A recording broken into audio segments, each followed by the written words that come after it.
Bienvenue mes chers critiqueurs. Aujourd'hui, nous allons parler de la saga la plus connue dans la galaxie. Et je n'ai pas utilisé évidemment le terme galaxie pour rien, car nous parlons aujourd'hui de Star Wars. Ouais, fallait que j'attaque ce gros morceau de la culture cinématographique pour justement les cinéphiles, comme les cinéphiles. Comme les sériphiles. Voilà, pardon, excusez-moi. Et donc, aujourd'hui, je ne vais pas parler, je vais parler de tout. Voilà, j'allais dire de quoi j'allais pas parler, ça aurait été rien, mais en fait, je vais parler de tout. Que ce soit de Star Wars 1, 2, 3, 4, 5, 6, 7, 8, 9, l'univers étendu, tout ce que vous voulez. Et justement, on voit déjà le problème là-dedans. Il y a beaucoup de trucs. Mais quand on a beaucoup de trucs, ce n'est pas forcément gênant. Je tiens à le préciser. Ça ne m'empêchera pas de faire une critique constructive sur tout l'univers Star Wars en lui-même. Cependant, là où ça va poser problème, c'est le fait que tout a changé. Là où je veux en venir, c'est que Star Wars, initialement, ça venait de l'esprit de George Lucas. Et ça a beaucoup trop été dit, mais le 4e ne devait être que le seul opus. Au fur et à mesure, on a eu le 5e, celui qui a le plus plu. Ensuite, le 6e, qui a marqué une ère où on avait l'impression que ça faisait pour vendre des jouets. Salut les Ewoks, comment allez-vous? Et ensuite, nous avons eu la prélogie, qui est vue parfois comme un messie, et parfois comme de la merde. Et ensuite, quelques années après, une dizaine d'années plus tard même, 7 ans je crois, le 3 est sorti en 2005. Eh bien, on a Disney qui rachète LucasArts, Lucas Studio et tout. Donc Star Wars dans la foulée. Alors que on le sait très bien, mais Disney ont un énorme monopole, hein, donc c'est déjà pas mal. Mais bon, allez. Et c'est comme ça qu'est née la Disneylogie, c'est-à-dire l'ascension des Skywalker, qui est le 9e, qui a vraiment montré que ça pouvait être un peu fait avec l'univers étendu, comme l'avait fait Solo. Le rendre nécessaire. Mais, pour le coup, que ce soit la prélogie, la trilogie originale, ou la Disneylogie, ou la nostalgie, comme l'appelle Durandal, bah, tous ces films, je les aime bien. Même, même la dernière trilogie. Ça fait une trilogie de trilogie, et ça, c'est nice. Je trouve ça très intéressant. Et ce que j'aime particulièrement, même si c'est plus ou moins incohérent quand on voit le 6, c'est que oui, le 6 qui a été montré comme la fin, est maintenant qu'une bataille. Certes, je le reconnais, c'est dommage.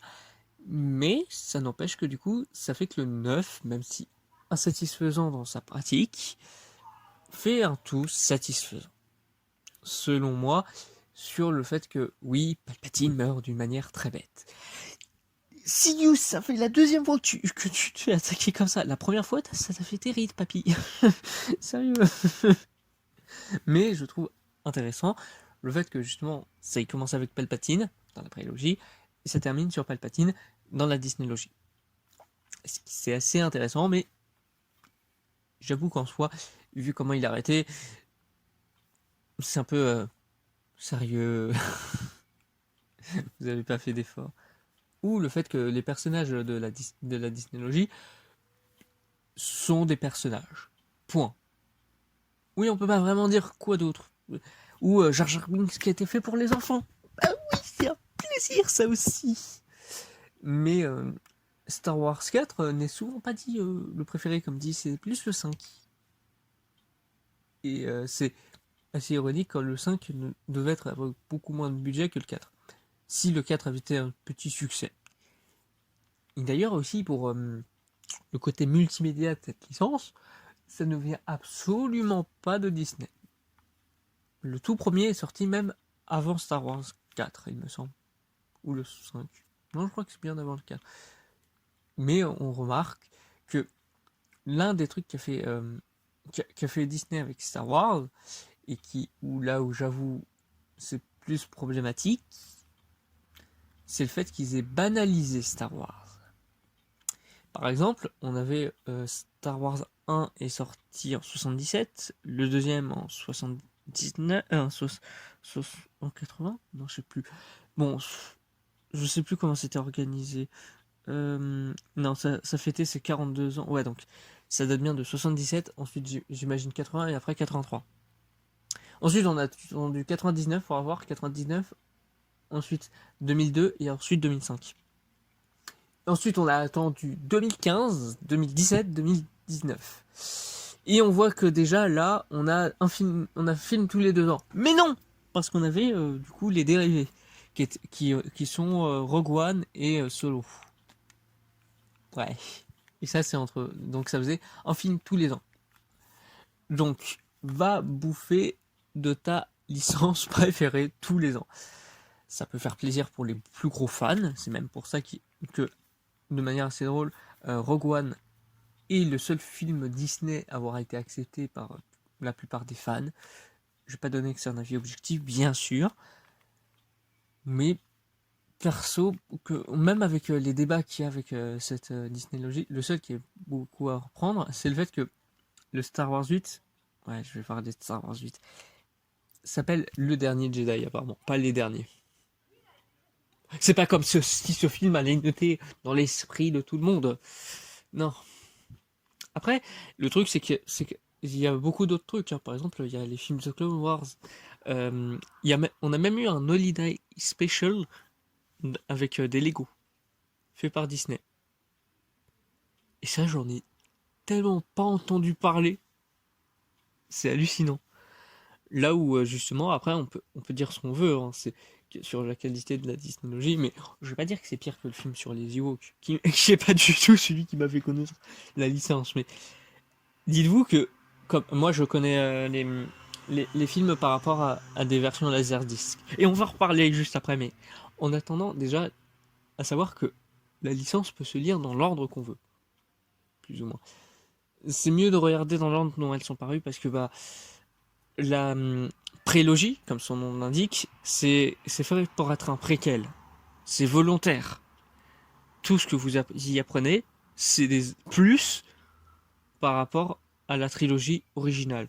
Donc si par exemple MJ dit ah mais c'est pas très bien ce qu'il a dit là, bah ouais c'est un peu forcé. Non, ça explique des trucs. Oui, ça peut être certaines choses inutiles, mais souvent c'est le principe d'un préquel. Quand on crée un préquel, c'est justement qu'on a utilisé ce qui était plus ou moins inutile et insignifiant. Aussi pour parler de toutes les autres polémiques, justement parlons du coup des versions différentes des films. Alors du coup oui, je suis au courant, j'ai regardé pour mon compte les films sur leur version de Laserdisc. Du coup j'ai vu le truc Unshirt First ou pas avec Guerdo.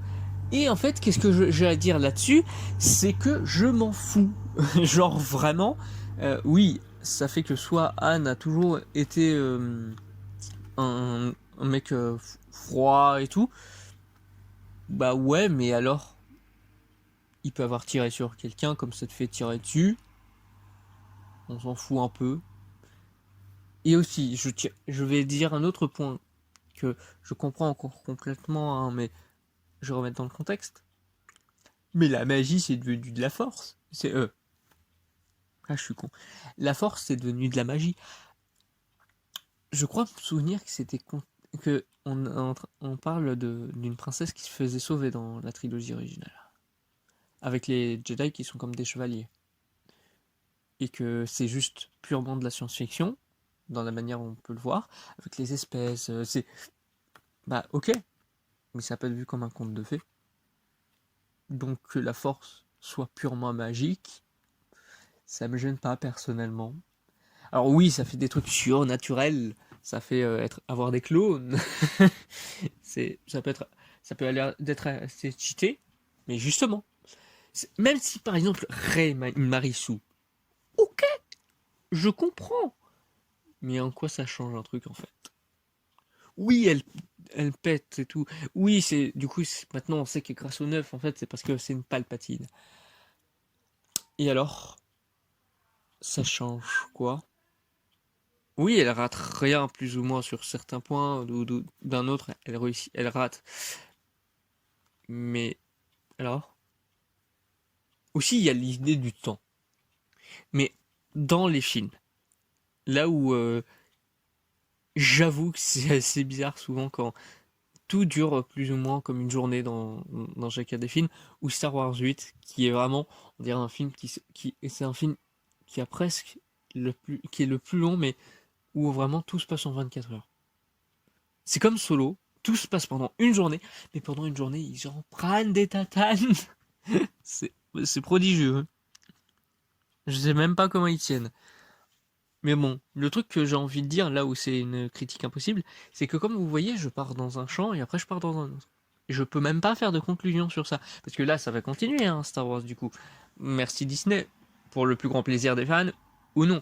Ça va. Là, maintenant, j'ai parlé seulement du côté de la saga Skywalker, parce que c'est la plus connue et parce que c'est celle qui fait plus ou moins l'ensemble de la trilogie. Et je voulais parler à ce rythme-là parce que c'est hyper intéressant. Mais du coup, là où je veux en venir, c'est que oui, Star Wars en fait c'est trop de choses. Et je parle pas avec trop de quantité d'informations à avoir. Non, là je parle en termes de vision. En gros, ça peut être épique, parfois ça peut être de la science-fiction et tout. Et donc c'est pour ça que ça fait mal pour certaines personnes la vision qu'on a rajoutée avec des règles sur la prélogie. Ou souvent la Disney-logie qui a fait parfois exactement la même chose que le 4, que le 7 était un remake du 4, ou d'autres points similaires. Bah, ou le 8 qui fait complètement l'inverse, ou le 9 qui remet du fanservice. Bah, j'avoue que c'est bizarre, mais dites-vous juste qu'on a chacun sa vision de Star Wars. Et qu'encore une fois, si on en consomme, si on en regarde, c'est pour avoir la vision de quelqu'un d'autre de Star Wars. Même si c'est copié, même si c'est la même chose. Je vous dis donc au revoir, à une prochaine vidéo. J'espère que ça vous aura plu. Et tchuss!